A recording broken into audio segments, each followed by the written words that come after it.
Coming up next on Making Moves, North Florida gets $78 million to help fix one of its worst traffic nightmares. Find out where.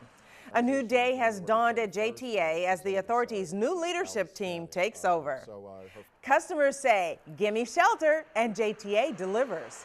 And learn how one spark may ignite an explosion of creativity that launches Jacksonville onto the world stage. I'm Joyce Morgan Danford. Those stories and much more next on Making Moves.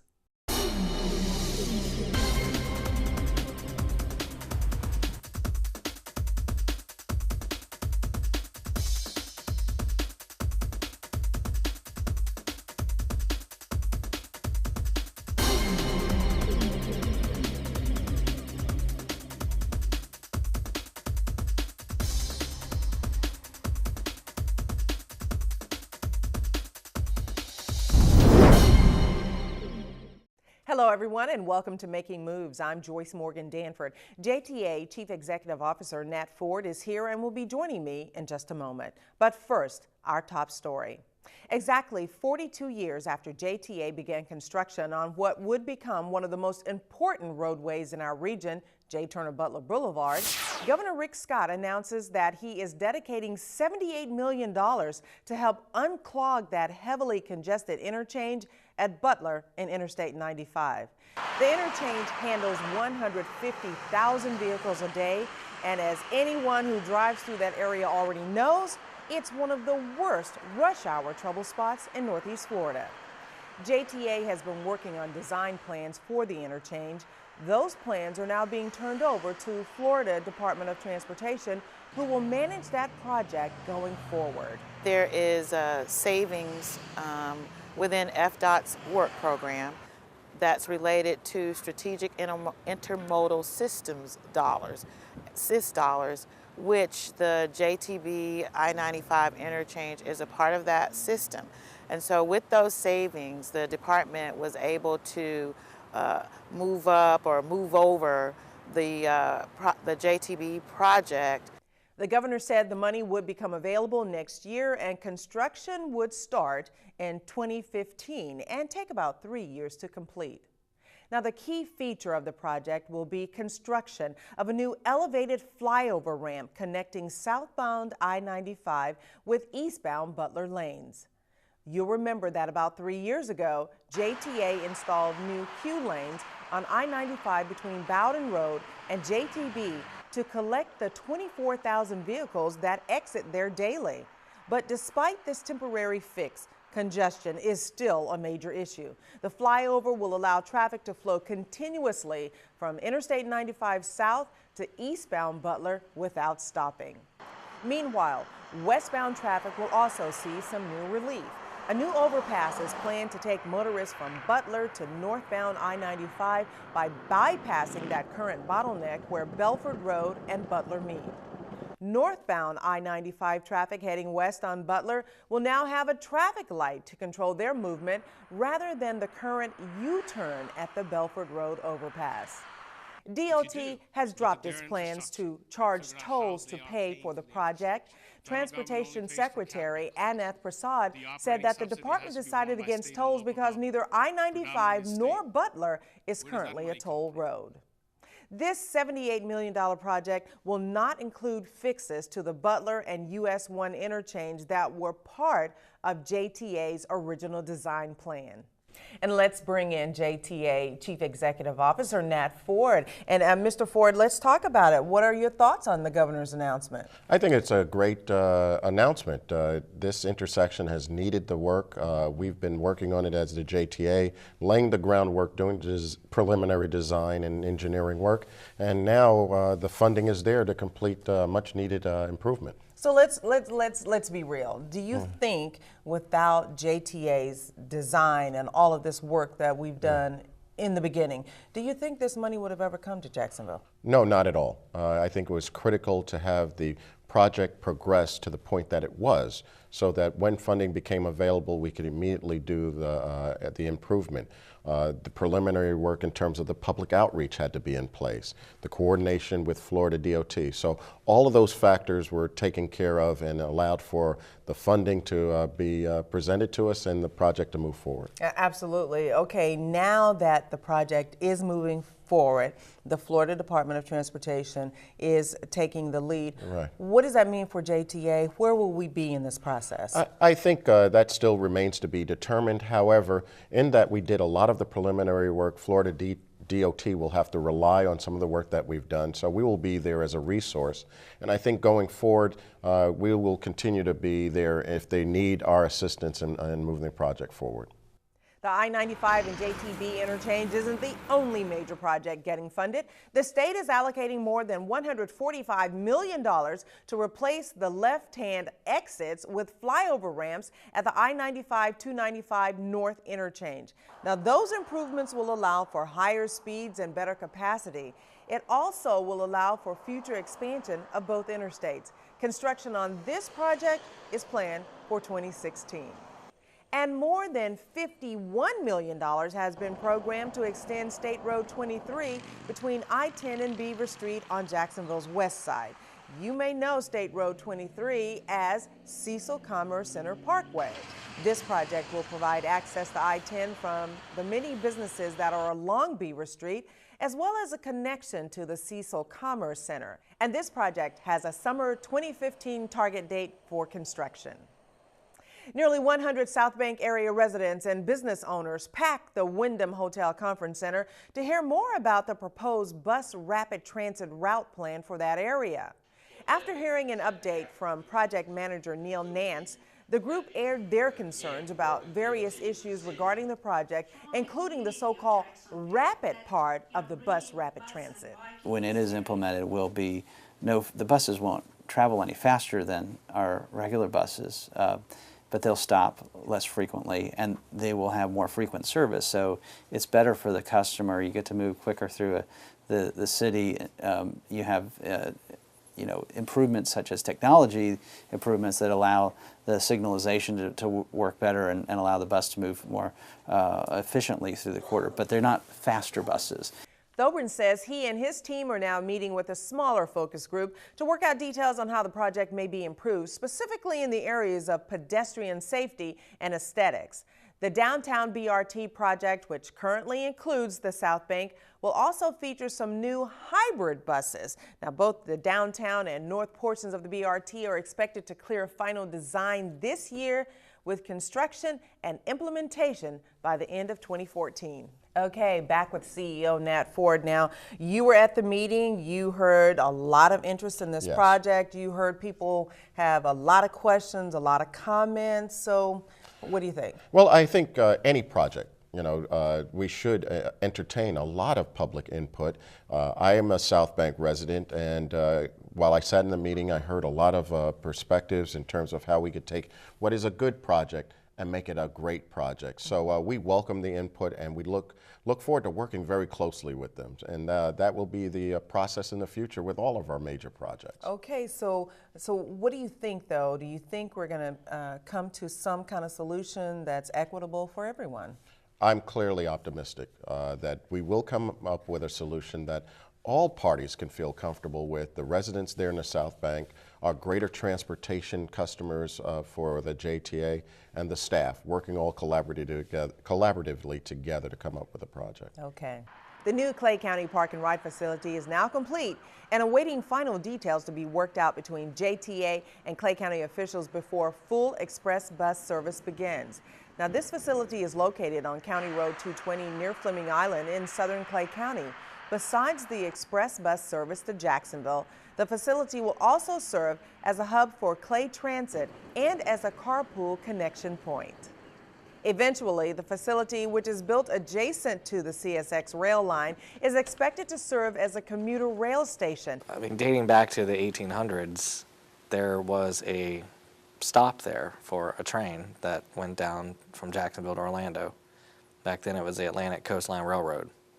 So the station name was Black Creek Station. And so that's how we picked out the name Black Creek Park and Ride Lot. When we talk about the possibility of commuter rail maybe in the future, utilizing that as a station, park and ride lot there, and maybe, some mixed-use type development. Yeah, it's almost like we're recreating the past. The official dedication is expected sometime next month. And back with JTA CEO Nat Ford now. So how important is a facility like this one in Clay County when we're talking about regional transportation and opening up this whole regional idea to all the counties? I think it's great. Clearly the Clay County folks, they're focusing on the future. They're looking at the greater regional picture, and I'm excited about this opportunity. I think in terms of Clay County, the location of this park and ride facility clearly sets it up to consider commuter rail in the future. So I applaud them. And happy 24th birthday to one of JTA's proudest achievements. It was March 10th, 1989, that one of this region's most significant engineering achievements was open to the public. Of course, we're talking about the Dames Point Bridge. More than 17,000 vehicles a day use the bridge that, believe it or not, some folks used to call the bridge to nowhere. It's hard to imagine not having the Dames Point Bridge now, that's for sure. Now, if you're a numbers person listening to this, you'll want to know that the main span of the bridge is 1,300 feet long. Amazing. 106 feet wide and 175 feet high. Just don't look down. In 2009, Jacksonville City Council approved an ordinance that allowed JTA to install bus shelters that featured advertising panels as a way to offset the cost of buying more shelters. Well, JTA committed itself to building on its shelter inventory by adding a minimum of 50 new shelters a year to stops all across the city. The authority has kept that promise, and this month, the latest batch of shelters is being installed in high ridership areas like Blanding Boulevard and outside the new county courthouse. 27 new shelters have arrived and are being installed, with 25 more still to come. That commitment continues. These latest additions will push the JTA shelter total to more than 440. And back with Mr. Ford now. Amenities like shelters, you just can't have too many of them. I mean, just think about the weather here in Florida. It's so unpredictable. Rain most afternoons, and then, of course, the sun beating down on you. Shelters are a good thing. No, I think they're critical, and I think our current practice, which is tying them to advertising, it's a good way to get started. But I think going into the future and looking into the future, the 50 minimum is a minimum. We need to provide more passenger amenities out there. Our customers expect it, and they deserve it. Coming up next on Making Moves, the transition is complete. Meet the team assembled to forge a new future for the JTA. Then later, how innovation is just one spark away. We'll explain. Finding a job is great. Finding a career, even better. The JTA is currently hiring part-time bus operators. These jobs offer a great opportunity for full-time advancement. If you're at least 23 years old, have a high school diploma or equivalency, a commercial driver's license, and a clean driving record, then we want to hear from you. All qualified candidates receive additional paid training. To start on your path to future success with the JTA, visit us online at jtafla.com and learn more about this and all our open positions. We live in a global community where information can be delivered instantly. But having access to information and getting accurate information don't necessarily go hand in hand. That's where we come in. We are Making Moves, the First Coast's premier source for transportation news. At Making Moves, we strive to deliver timely, reliable, and pertinent information about the transportation stories that affect our community. From transit to roads, we've got it covered. Making Moves, now on Facebook. Welcome back to Making Moves. On our last show, we showed you how JTA is undergoing a total reorganization, including a new leadership team. So now we wanted to introduce our viewers to the new team that Mr. Ford put together and find out a bit more about the people that will help forge a new transportation identity here in Jacksonville. We are back with Mr. Ford at this time. First of all, what was your goal when you assembled this new team? Well, I wanted to have a team that, one, was the best I could find, the best that Jacksonville could attract and recruit, the JTA could attract and recruit, and I believe we've done that. Okay, first of all, let's talk about your new Chief of Staff, Mr. William Mosley, attorney. Yes, Bill Mosley, he's I think a great strategic thinker. He believes in urban development and revitalizing downtown areas. He will serve as our Chief of Staff, and Bill, I think, will help to serve as the glue in terms of a very dynamic team to make sure we continue to stay on point and focused on the goals and objectives of the JTA. Okay, then you have a new Vice President of Long Range Planning and System Development, but he's really not new. We know him, Brad Thoburn. He's been with JTA and he was our Director of Strategic Planning since 2010. And what I hope to do with this position and with Brad's leadership is to knit together our planning as well as our construction activities. So we have cradle to grave handling of our projects so that plans don't sit on the shelf, that we take those plans off the shelf, and he will be responsible to make sure that we implement on those long-range plans. Again, so important to what JTA is trying to do. One of your 4 key goals and initiatives was improving both external and internal communications. Your new Vice President of External Affairs is Alice Tolbert Cannon. So take on that responsibility. Tell us a little bit more about her. Oh, Alice is fantastic. I had the opportunity to work with her back in Atlanta, and she's a clear champion of external affairs. There's never enough community outreach for her. She has great media relations and skills, and in her past has had the opportunity to work very closely in terms of the Olympic efforts in Atlanta and in Los Angeles when she worked for the Los Angeles Metro system. A lot of experience there. That's right. Then you have someone else, Henry Lee. He's the new Vice President of Finance and Administration. He's your CFO. That's right. Tell us about him from Hampton Roads. From Hampton Roads, Virginia. Henry, his responsibility will be the pure financial responsibilities of our very large budget. And that's always a challenge to maintain a budget in a transit environment. And then he has the added responsibility of administration. So we took the opportunity to merge those 2 functions together, again, streamlining the leadership of the organization and make sure that we have clear accountability in those areas. And that's something that he was doing in Hampton Roads. It's the exact same job in Hampton Roads. Okay. Then there is Michael Sloan. He's the new Vice President of Compliance and Risk Management. Who is Michael Sloan? Well, Michael Sloan is going to be responsible for compliance and risk management, making sure that we comply with all local, state, and federal regulations, as well as ensuring that the JTA is a safe and secure organization in terms of for our customers as well as for our employees. Mike's responsibility is to make sure that we have a very safe environment in terms of and protect all of our assets and equipment and people to make sure that we have a very safe organization. Excellent. And last but not least, the new Vice President of Transit Operations comes from just a couple hours away, down 95 from Lynx. All right. And that is Lisa Darnell. Well, we're happy to have Lisa on board. Lisa has 30 years of experience working in public transportation. She's worked in Baltimore with the Baltimore, Maryland Transit agency there. She also, again, you mentioned Lynx right down the road in Orlando, and the great thing about Lisa is she has a background in customer service. So she started out in the business in customer service and then picked up the technical expertise to run a large bus operation. So we're very happy to have her on board, and it's great that she's a local girl. Oh yeah, absolutely. Very diverse is your team. It sounds very impressive. So what are you looking most forward to?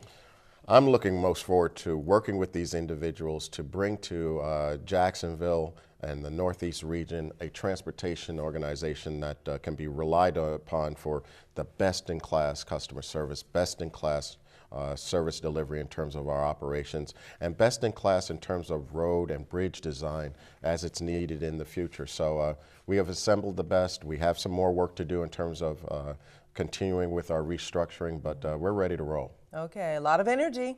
Great deal of energy, and that's a good problem to have. Okay. When Making Move returns, ride the Skyway and explore your creative mind. How JTA is supporting a week-long event of art, science, music, and innovation. Find out more right after this. Finding a job is great. Finding a career, even better. The JTA is currently hiring part-time bus operators. These jobs offer a great opportunity for full-time advancement. If you're at least 23 years old, have a high school diploma or equivalency, a commercial driver's license, and a clean driving record, then we want to hear from you. All qualified candidates receive additional paid training. To start on your path to future success with the JTA, visit us online at jtafla.com and learn more about this and all our open positions.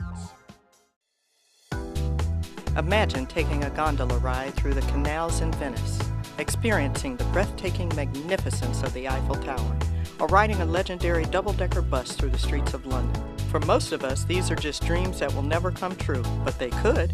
Think about saving hundreds, even thousands of dollars a year by doing one simple thing: parking your car and taking JTA instead. Save money, ride JTA, and make your dreams a reality.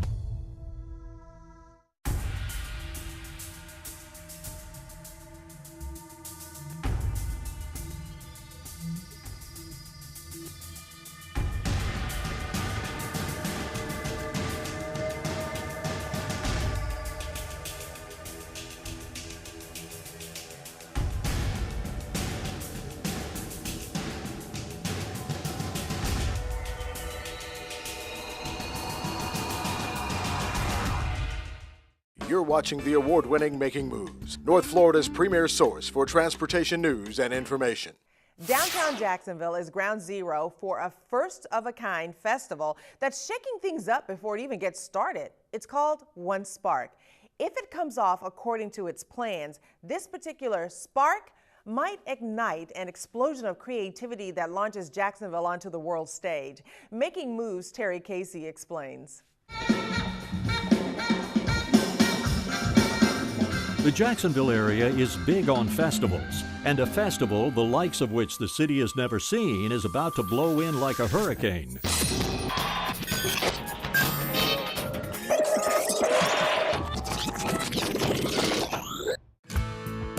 Well, I think One Spark is one of those unique moments in time for Jacksonville.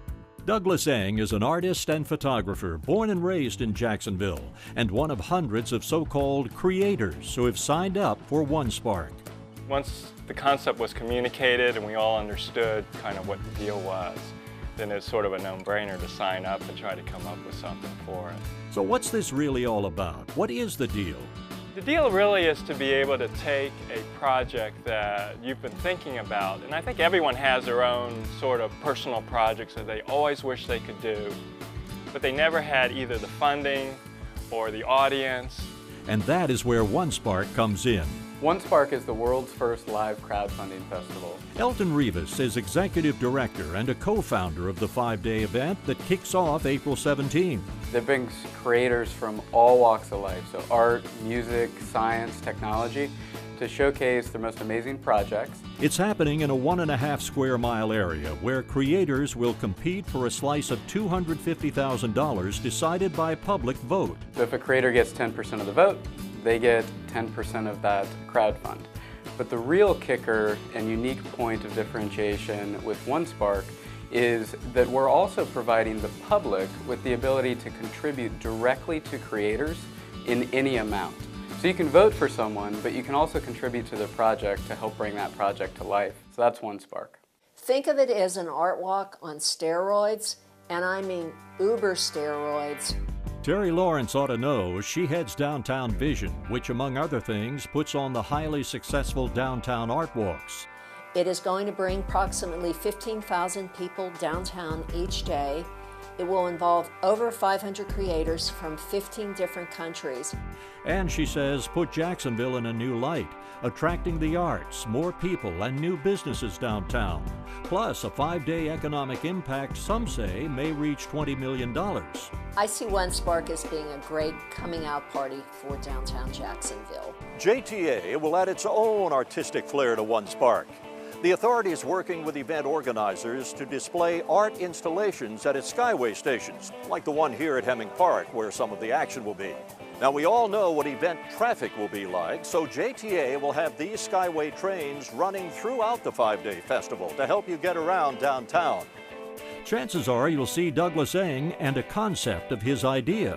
The whole urban landscape has just really changed in terms of the empty storefronts, the boarded up windows. Eng wants to change our perception of that with creative, carefully placed images. So that not only we could create visual interest downtown, but give people an idea of what's around them anyway. I want to build some connectivity between the experience that someone would have walking downtown and being able to view different elements of nature, to be able to find something more interesting downtown than just boarded up windows and empty storefronts. One Spark, like other festivals, will be fun, exciting, and good for the economy. But One Spark adds some new layers. And who knows?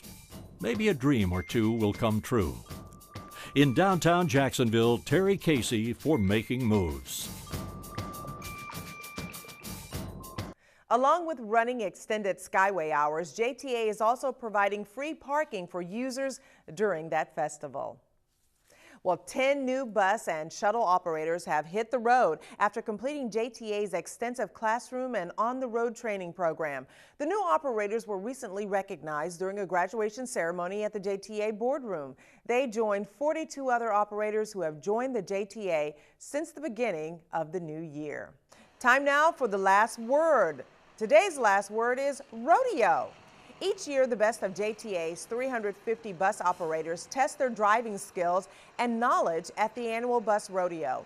The winner then takes on top drivers from around the state. Well, last year's defending local champion, Ramon Farfan, went on to win the international competition in Long Beach, California. So the question is, could Farfan repeat as local champion and renew his quest for another international title, or would JTA have a new champion?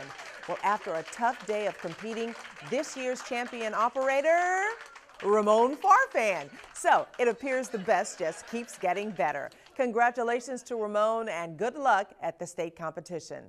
And speaking of the State Bus Rodeo, for the first time since 2007, this year's event will be held right here in Jacksonville. We'll have those results and all of the highlights on our next program, so be sure to look out for that. And back with Mr. Ford now. You know, it's always a great competition locally, but to have the state rodeo here, what does that mean for JTA? Oh, I think that's great. It gives us home court advantage, and we have the international champion as representing the JTA, and so we hope that Ramon Farfan can bring it back home again, and then we will root for him at the international competition in Indiana later this year. Wouldn't that just be so wonderful if he can take it right here in his hometown? Exactly, and while we're going to be great hosts to the other, I believe 13 other transit agencies from Florida that are participating. We will have best wishes for Ramon in his efforts. That's right, our hometown boy. Congratulations again, and go Ramon. And that wraps up this edition of Making Moves. Thanks so much for joining us. Remember, if you missed any part of the show or just want to watch it again, complete episodes of Making Moves are always available online at jtafla.com and on our YouTube channel, JTA 904. And you can also get exclusive web-only content on our Facebook page, so be sure to check that out on facebook.com/JTA Making Moves. For Nat Ford and the entire Making Moves team, I'm Joyce Morgan Danford. We'll see you the next time we're Making Moves.